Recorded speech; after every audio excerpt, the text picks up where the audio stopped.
Today, I would like to go on a journey with you about the word desire. What did you think of? Did you think this was going to be a sex talk?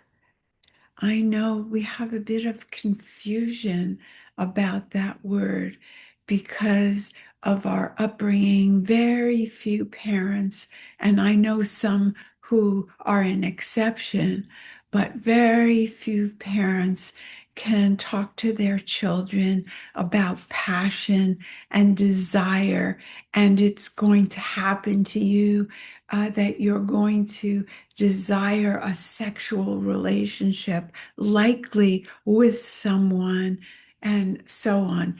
The best we could have received from most of our parents was the facts, and most of us didn't get that either. But this is not going to be that kind of talk. This is not going to be a talk, it's a conversation.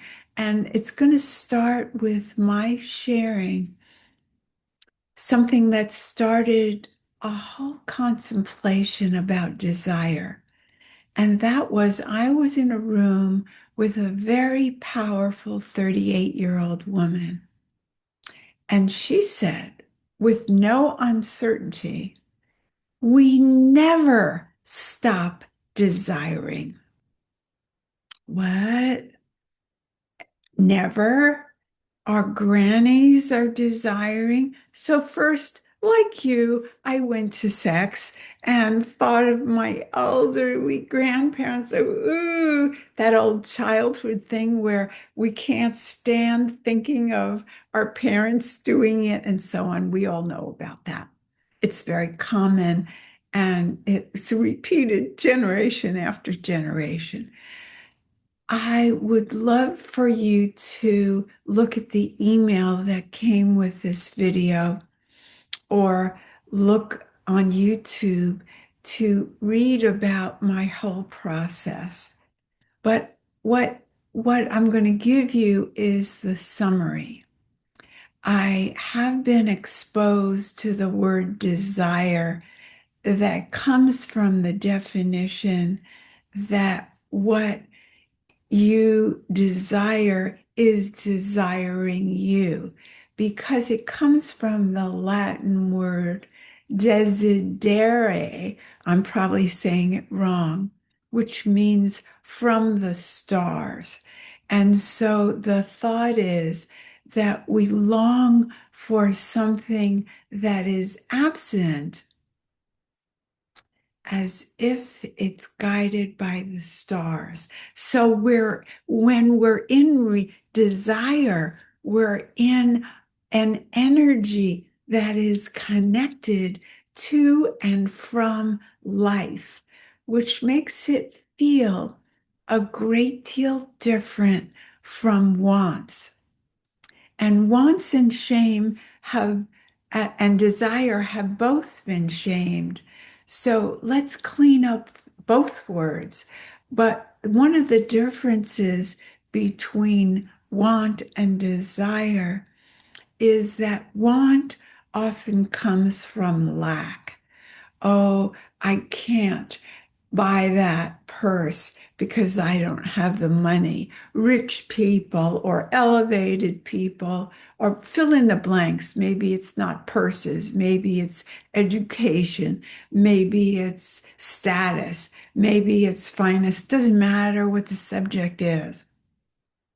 It's the feeling of lack and the wanting the thing that comes from the mind. The mind has said, oh, that purse, the next $1 million, validation from likes and loves and shares or whatever, or business purchases. If you're an entrepreneur, people buying your offering, it doesn't matter what the medium is. If we're looking for that validation, it means that there was a lack, a perceived lack, not necessarily a lack, a perceived lack. And then there was the idea that this thing will fill it. But desire can be just an energy. I desire the experience of peace. I desire fulfillment. I desire contentment. I desire, what do you desire? And if it's difficult for you to answer, it was also difficult for me because since I was taught the experience of okayness after Melissa died, I know it's crazy, but that's another story. It's crazy to have death open me up because before Melissa died, in various stages of my youth, I desired thinness, I desired validation, I desired stuff, the picket fence life, and many of these things I got. I got the husband, I got the stuff, I got a desirable weight, whatever that is. So many of those things lessened, but I did not have contentment or okayness. So I was a bit stymied by the question, what is your heart's desire? And I could have just let the question go, but that's not what wanted to happen. Something was calling me to remove some blocks and clear up the question. So if you look at the written work that comes with this video, you'll see some related words I've defined, like jealousy, like wanting, like desire. But here, I want to share what resolution came to me. And as I contemplated this and took it into the pause and the quiet, here's what came. And it's something you can use also if you were stymied by what do you desire as differentiated from what do you want. So here's what I was told. I was told to look at the list of what I love, and then I will discover what I desire. So here's my list. I love learning and growing.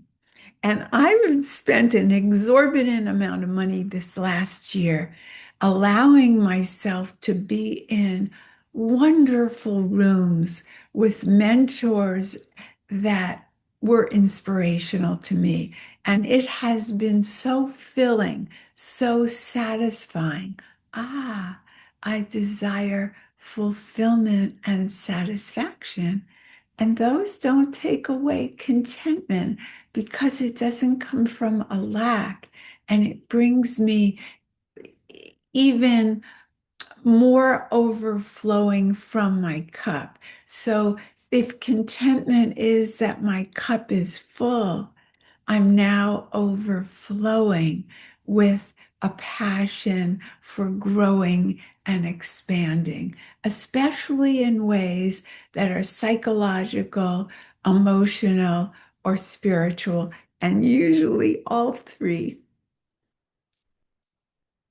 When I love ways that expand my openness with people and experiences that take me to new dimensions.